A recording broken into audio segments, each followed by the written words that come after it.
अब कांग्रेस के पास आजादी के नाम पर वोट मांगने की बात खत्म होगी। अब वोट कैसे मांगे?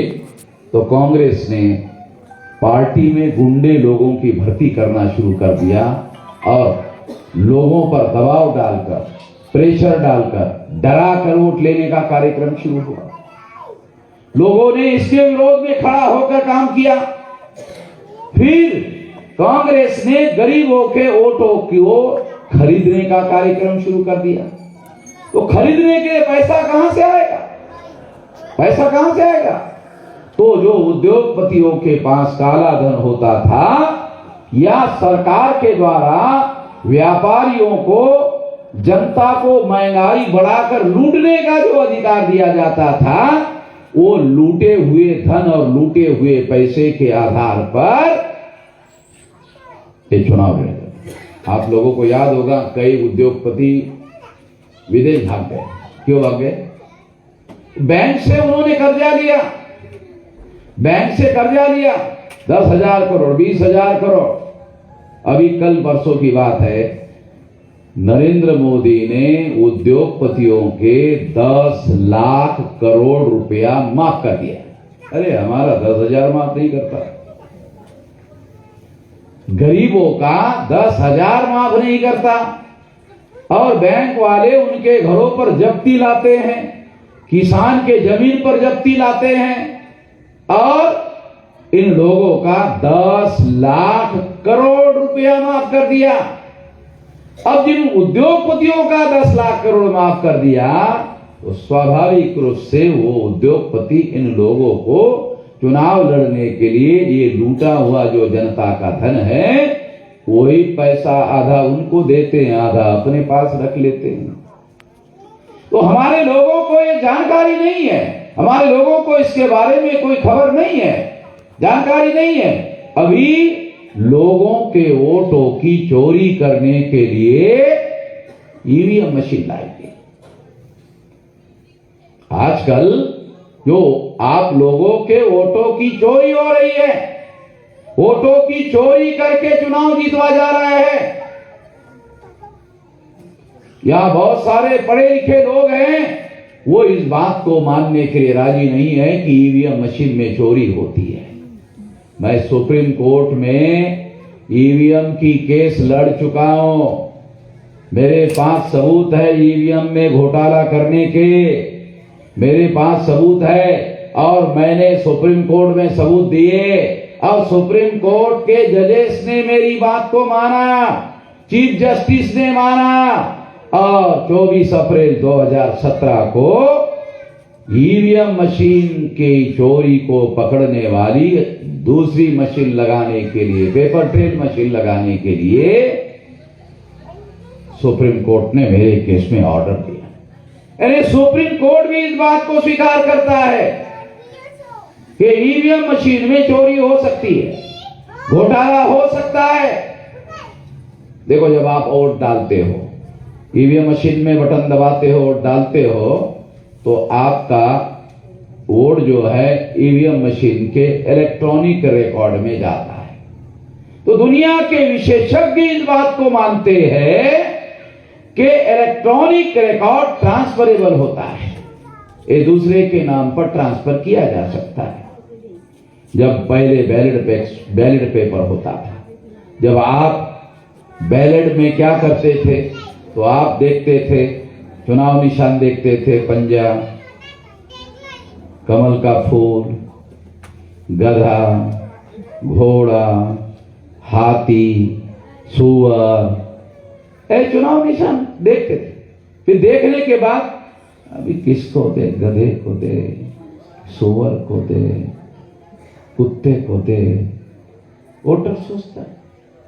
फिर डिसाइड करता है, हाँ तो कुत्ते को देता, तो वो स्टैंप लेता, पहले स्टैंप होता था, स्टैंप लेकर फिर उसमें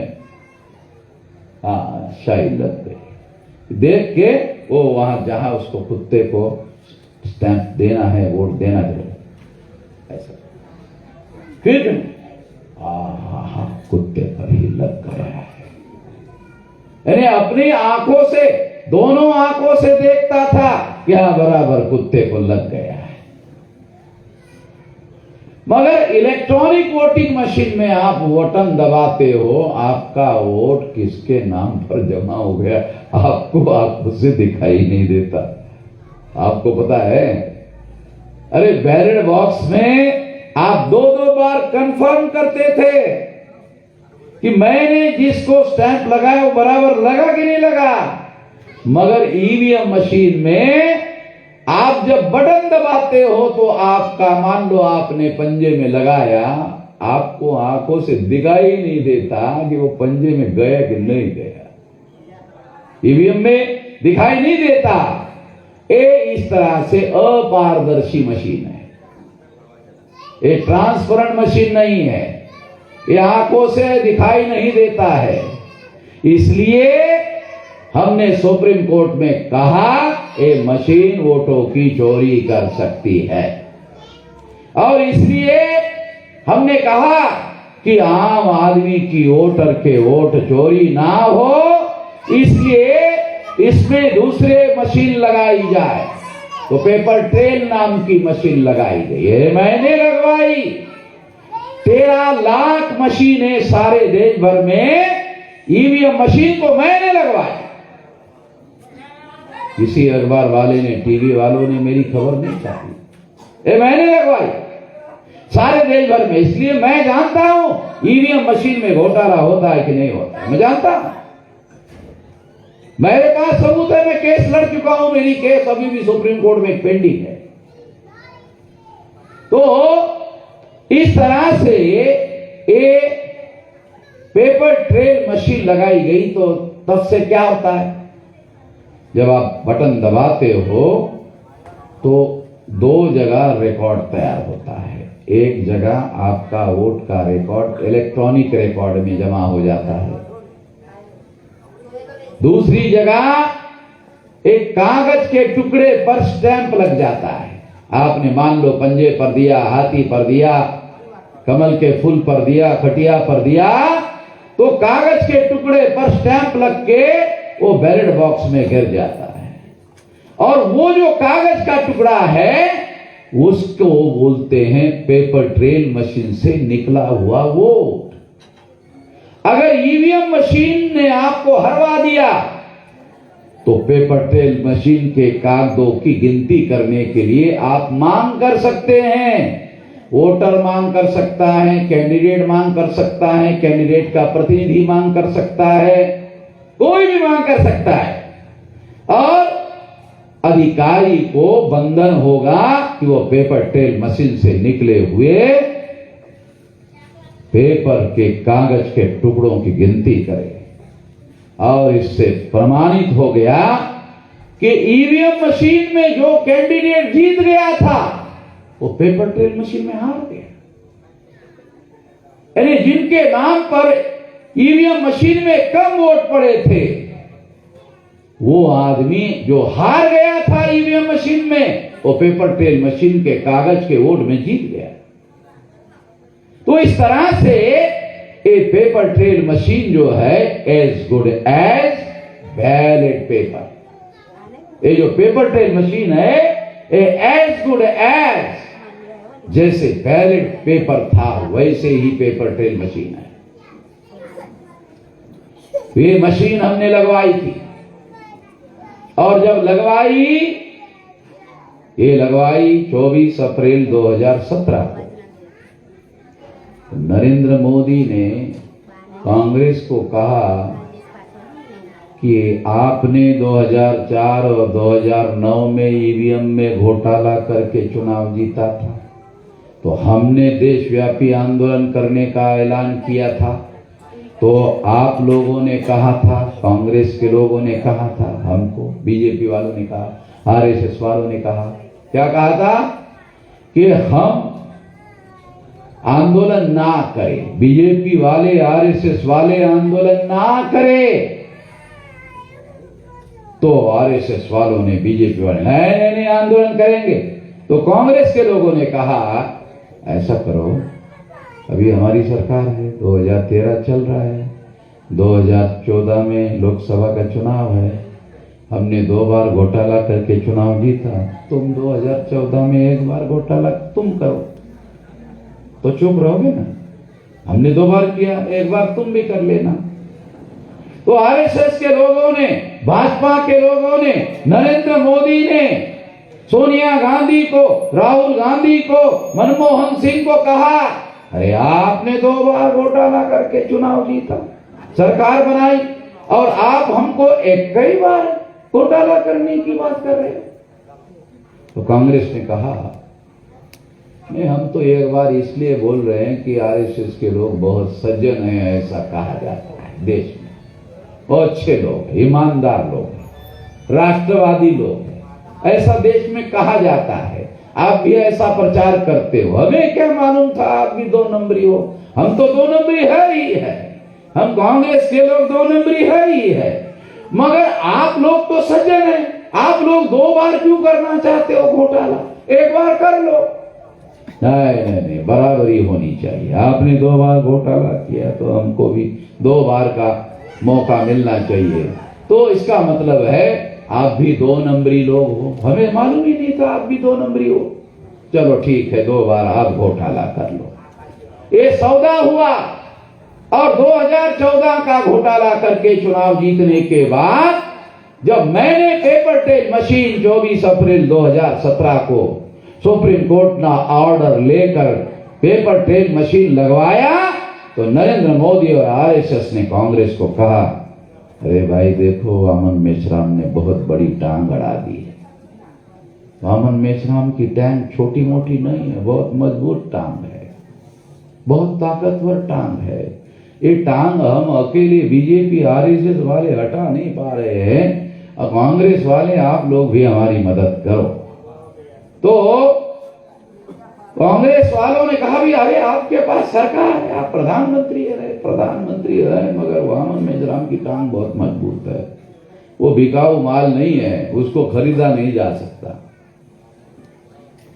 तो क्या करें? नहीं बोले, आप कांग्रेस ने वादा किया था 2 बार हमारी सरकार बनाएंगे, तो 2019 में ईवीएम में घोटाला करने के लिए हमें मदद करें।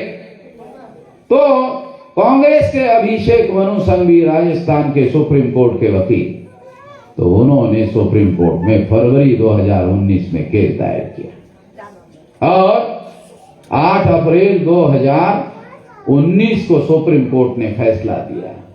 सुप्रीम कोर्ट में कांग्रेस के अभिषेक मनु सिंघवी ने क्या किया? उन्होंने कहा कि ये पेपर ट्रेल की रिकाउंटिंग नहीं होनी चाहिए। बैलेट पेपर पे रिकाउंटिंग होती थी, पेपर ट्रेल में भी रिकाउंटिंग का ऑर्डर वामन मेश्राम ने लाया है। ये 100% रिकाउंटिंग होगी, 100% रिकाउंटिंग होगी, तो ये चोरी पकड़ी जाए। इसलिए अभी क्या करो, ये मिलान करो 50%, इलेक्ट्रॉनिक रिकॉर्ड का उस रिकॉर्ड के साथ 50% मिलान कर दो। तो सुप्रीम कोर्ट ने, हमने कहा सुप्रीम कोर्ट में, हमारे वकील ने, अरे पेपर ट्रेल मशीन में 100% रिकाउंटिंग का ऑर्डर है। कांग्रेस के लोगों, तुम 50% की मांग क्यों कर रहे हो? 100% रिकाउंटिंग का ऑर्डर है। मगर उन्होंने मिलान करने की 50% मांग की, और चीफ जस्टिस रंजन गोगोई था। रंजन गोगोई पर आरएसएस के लोगों ने, बीजेपी के लोगों ने एक औरत को खड़ा किया, आरोप लगा, एक चीफ जस्टिस पर आरोप लगा कि इसने चरित्र हनन किया, उसने लगाया, औरत ने आरोप। तो आरएसएस बीजेपी ने हंगामा खड़ा कर दिया कि जिस जस्टिस पर आरोप हो वो जस्टिस फैसला नहीं दे सकता। तो जस्टिस बोबड़े थे, जिसका दादा आरएसएस के लीगल विंग का संस्थापक अध्यक्ष था, उसने वकीलों का संगठन खड़ा किया था आरएसएस के। तो उसका पोता चीफ जस्टिस के बाद दूसरे नंबर का जज था। उसकी अध्यक्षता में 7 जज का बेंच बैठा। उसने जस्टिस गोगोई को निर्दोष छोड़ दिया, और पर्दे के पीछे डिसाइड हुआ कि ईवीएम मशीन पर रंजन गोगोई फैसला दे देगा। उसके आधार पर उसको निर्दोष छोड़ दिया।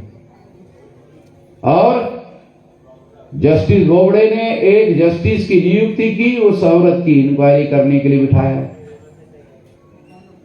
उसके बाद में जस्टिस गोगोई ने आरएसएस बीजेपी के समर्थन में 1% मिलान करने का ऑर्डर दे दिया। अब देखो, सुप्रीम कोर्ट में 2 ऑर्डर, एक केस 2 ऑर्डर, ऐसा दुनिया के एपेक्स कोर्ट के इतिहास में कहीं नहीं। अरे जब ये जजमेंट है तो दोबारा करने की जरूरत क्या है? दोबारा निर्णय किया गया और मिलान करने के लिए 1% का ऑर्डर दिया गया रंजन गोगोई। और बाद में जब वो रिटायर्ड हो गया तो आरएसएस बीजेपी ने उसको राज्यसभा में खासदार बनाया, मेंबर पार्लियामेंट बनाया।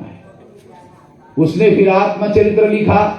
आत्मचरित्र में लिखा कि सुप्रीम कोर्ट में भी न्याय नहीं मिलता। उसने खुद ही न्याय नहीं किया तो ऐसे लिख दिया उसने, खुद ही अपने आत्मचरित्र में लिखा।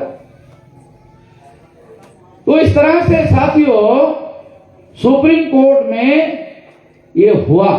बाद में जस्टिस ने उस औरत को भी निर्दोष छोड़ दिया, रंजन गोगोई भी निर्दोष, वो औरत भी निर्दोष। अरे दोनों निर्दोष कैसे हैं? कोर्ट में एक आरोपी होता है, एक आरोप करने वाला होता है, तो एक आदमी दोषी होता है। इसमें तो दोनों को निर्दोष छोड़ दिया। ऐसा दुनिया के इतिहास में पहली बार हुआ, दोनों निर्दोष हैं। तो इससे प्रमाणित हो गया कि ईवीएम को घोटाला करने के लिए, मिलान का फैसला करवाने के लिए और वामन मेश्राम का फैसला साइड ट्रैक करने के लिए ये फैसला दिया गया। तो 2019 के चुनाव में दोबारा नरेंद्र मोदी चुनकर प्रधानमंत्री बना। ये नरेंद्र मोदी ईमानदार आदमी नहीं है, ये बेईमानी से चुना हुआ प्रधानमंत्री है। अगर मैं गलत कह रहा हूं तो नरेंद्र मोदी को चुनौती देता हूं, वो मेरे खिलाफ केस दायर करते हैं। मैं जानता हूं, पहले भी बोल चुका हूं, अभी तक केस नहीं किया तो उसको मालूम है वामन मेश्राम के पास सारे सबूत हैं। लेने के देने, समझना, लेने के देने पड़ जाएंगे। सुप्रीम कोर्ट में केस लड़ने के लिए वामन मेश्राम को पैसा नहीं लगता। मैं वकीलों को पैसा नहीं देता, वकील से ही चंदा लेता हूं। तो मैं गरीबों की, मजबूर लोगों की लड़ाई लड़ने का आंदोलन खड़ा किया है। इसलिए लोगों को मालूम है कि वामन गरीबों और मजलूमों की लड़ाई लड़ने वाला आदमी है। इसलिए लोग मुझे चंदा देते हैं, मेरे से कोई पैसा नहीं। सुप्रीम कोर्ट में हम लोग फ्री ऑफ कॉस्ट लड़ते हैं। तो भाई ये सारी कहानी इसलिए आप लोगों को बता रहा हूं कि आजकल आप लोगों के वोट ईवीएम मशीन के द्वारा चोरी किए जा रहे हैं। जब तक ईवीएम मशीन वोटों की चोरी करती रहेगी, तब तक इस देश में ईमानदार लोकतंत्र स्थापित नहीं हो सकता। और जब तक ईमानदार लोकतंत्र देश में स्थापित नहीं होगा, तब तक आप लोगों की समस्याओं का समाधान नहीं हो सकता। क्यों नहीं हो सकता? क्योंकि इसलिए नहीं हो सकता क्योंकि ईमानदार आदमी को चुनकर नहीं आने दिया जा सकता जब तक ईवीएम मशीन, और जब तक ईमानदार आदमी चुनकर नहीं आएगा तब तक आप लोगों की लड़ाई विधानसभा में और लोकसभा में लड़ने वाला आदमी नहीं जाता। तो इस तरह से ये जो लोग हैं वो सही और सच्चे नुमाइंदे चुनना बंद हो गया है। मैं आपको एक और तथ्य, एक सत्य आप लोगों को बताना चाहता हूं कि जस्टिस साहब जयपुर के चतुर्वेदी राज्यसभा का मेंबर थे कांग्रेस के, और एक एमएलए शेड्यूल कास्ट का और ड्राइवर, 4 लोग मिलकर जयपुर से जोधपुर जा रहे थे। तो 100-150 किलोमीटर जाने के बाद क्या हुआ कि जस्टिस साहब को टट्टी लग गई, इसको अपने चतुर्वेदी को। तो चतुर्वेदी ने ड्राइवर की गाड़ी रोकी। रोकने के बाद में वो झाड़ी के पीछे टट्टी करने के लिए चला गया। तो गाड़ी के अंदर जज साहब और एमएलए साहब बैठे थे शेड्यूल कास्ट के। तो ये तो आधा मिनट हो गया, 1 मिनट हो गया, 1.5 मिनट हो गया। तो जो एमएलए साहब था शेड्यूल कास्ट का, उसने जज साहब को कहा, जज साहब वो चतुर्वेदी टॉयलेट को गए हैं मगर पानी लेकर नहीं गए, पानी लेकर नहीं गए। तो जज साहब ने कहा, वो चतुर्वेदी ये है, उसका पिछवाड़ा है, वो धोना चाहता है, नहीं धोना चाहता है, उसकी मर्जी है, उसकी मर्जी है, उसका पिछवाड़ा है, वो धोना चाहता है, उसकी मर्जी, ना धोना चाहता है, उसकी मर्जी। तू काहे को चिंता कर रहा है? ये कोई विधानसभा का विषय है? ये कोई विधानसभा का विषय है जो तू चिंता कर रहा है? तो ये मेरे चुप हो गए। फिर थोड़ी देर के बाद आधा मिनट हो गया, फिर 1 मिनट हो गया, फिर 1.5 मिनट हो गया। फिर ये मेरे ने कहा, जज साहब को गुस्सा आ गया। जज साहब ने कहा, तुम चतुर्वेदी के पिछवाड़ा धोने के लिए पानी ले जाना चाहते हो और मेरी अनुमति लेकर ले जाना चाहते हो? खबरदार मुझे पूछा तो अभी, मेरे को भी तेरे नालायकी में शामिल करना चाहता है। तेरे को पानी लेके जाना है लेके जा, मगर मेरे को मत पूछ, मेरे को मत पूछ। तेरे को लेके जाना है लेके जा, मगर मेरी अनुमति मत ले। एमएलए उठा, बिस्लेरी पानी का बोतल उठाया, गाड़ी का दरवाजा खोला और वहां झाड़ी के पीछे जाने लगा।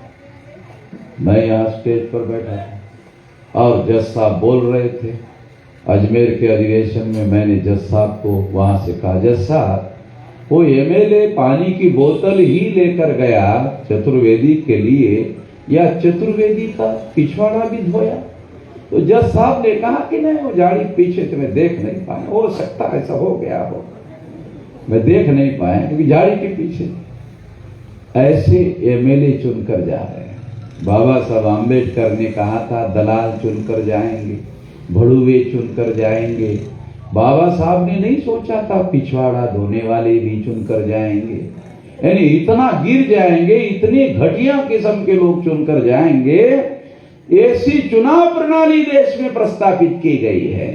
तो ऐसे लोग अगर चुनकर जाएंगे तो आपकी समस्या के ऊपर विधानसभा में कौन बोलने वाला है? कोई बोलने वाला नहीं है, कोई आपकी लड़ाई लड़ने वाला नहीं है।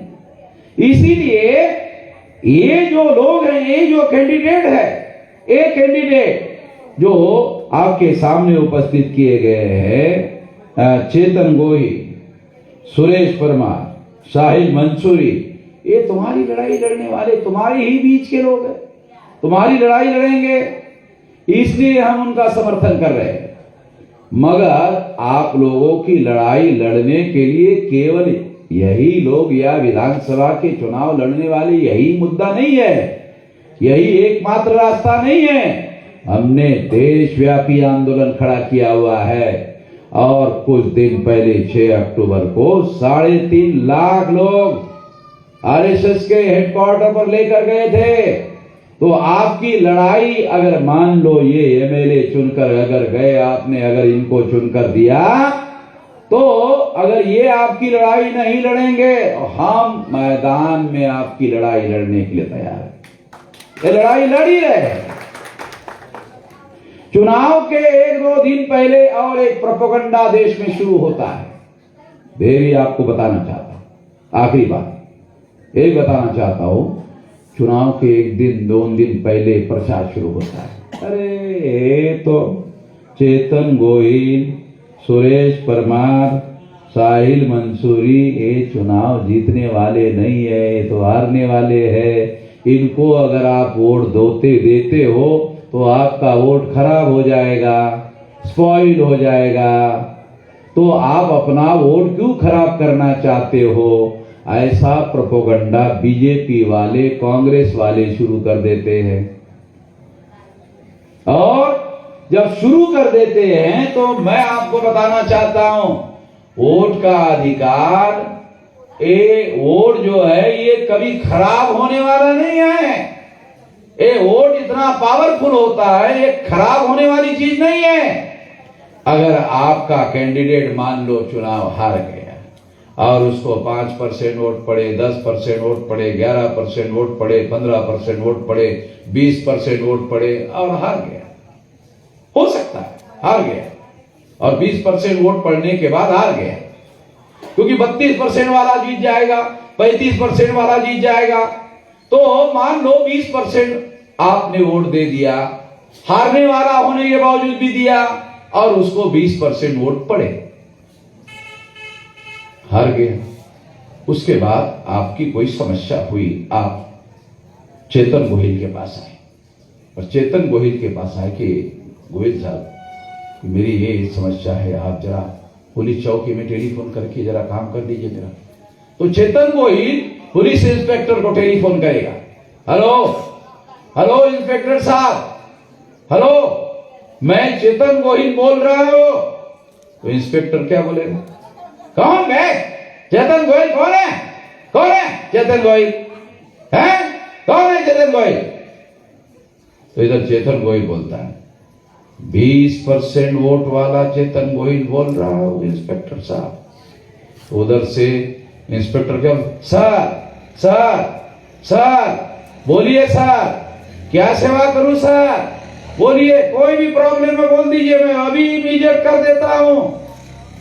हारने वाले को 20% पड़ते हैं और जैसे कहते हैं 20% वाला हारा हुआ कैंडिडेट बोल रहा हो, तुरंत इंस्पेक्टर की बोली बदल जाती है। तो ये वोट फालतू नहीं जाता, ये वोट खराब नहीं होता। वोट जब जमा होता है तो ताकत होती है।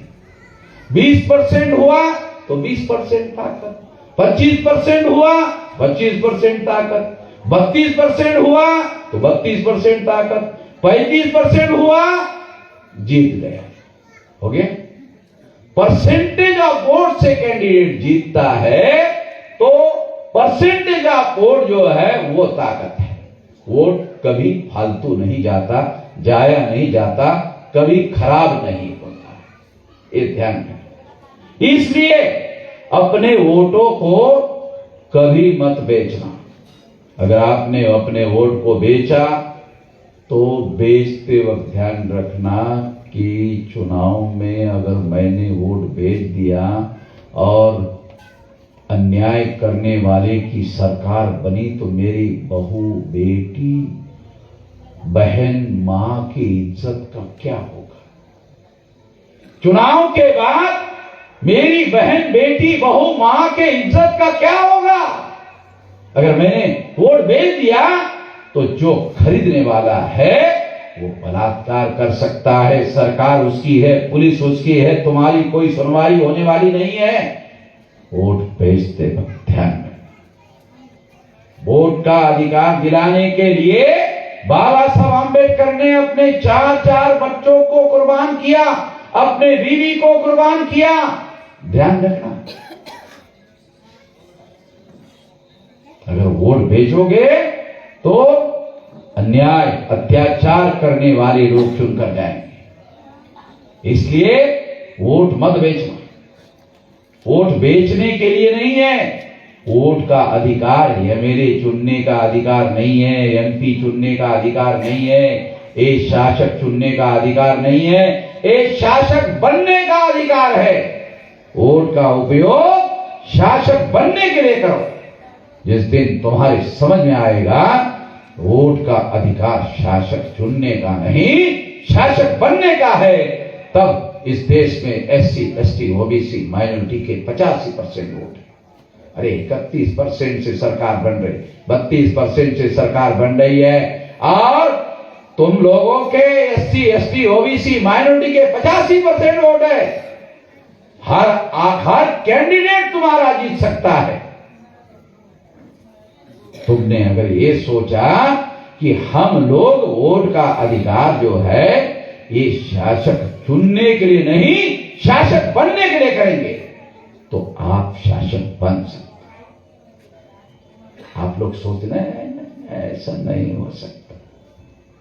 हमारे लोग कैसे, ऐसा नहीं, अरे काशीराम जी ने उत्तर प्रदेश में मायावती को 4 बार मुख्यमंत्री बनवा कर दिखाया।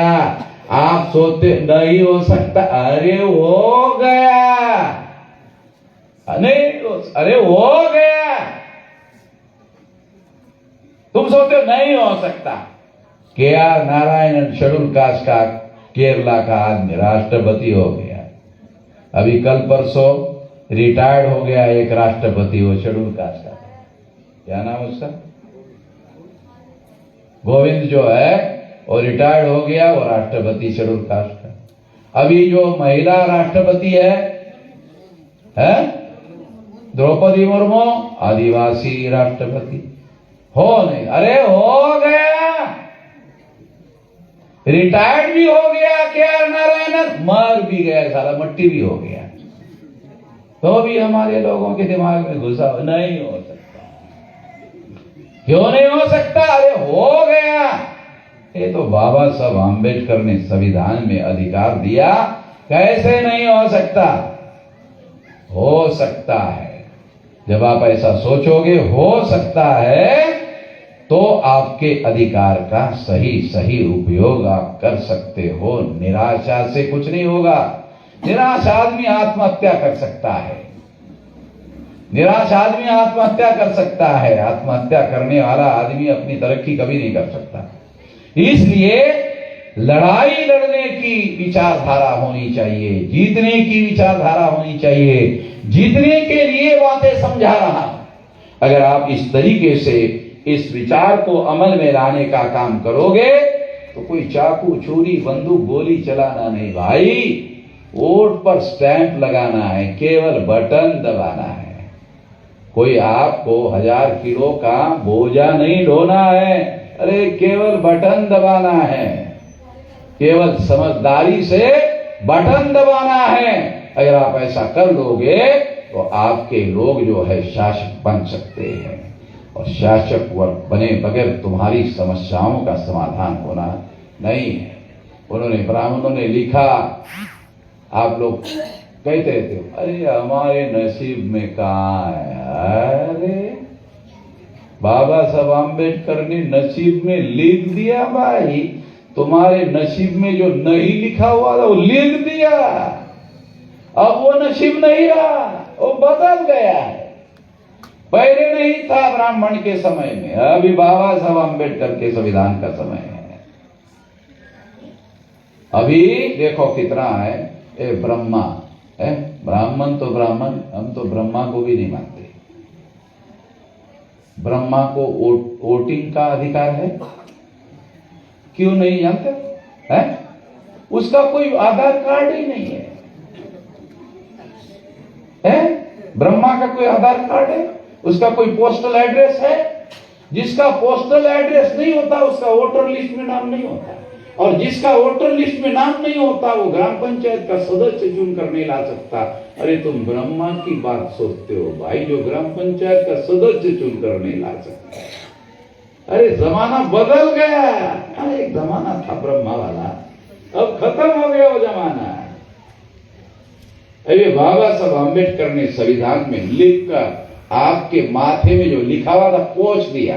अब आपके माथे में लिख दिया आप इस देश की शासन करने वाली जमात बन सकते हो, केवल कोशिश करना, ईमानदार कोशिश करना जरूरी है, आप सफल हो सकते हैं, लिख दिया। तो इस बात को आप लोग ध्यान में रखेंगे और अमल करने का काम करेंगे, इतना ही कहना चाहता हूं। बहुत ज्यादा बात कहने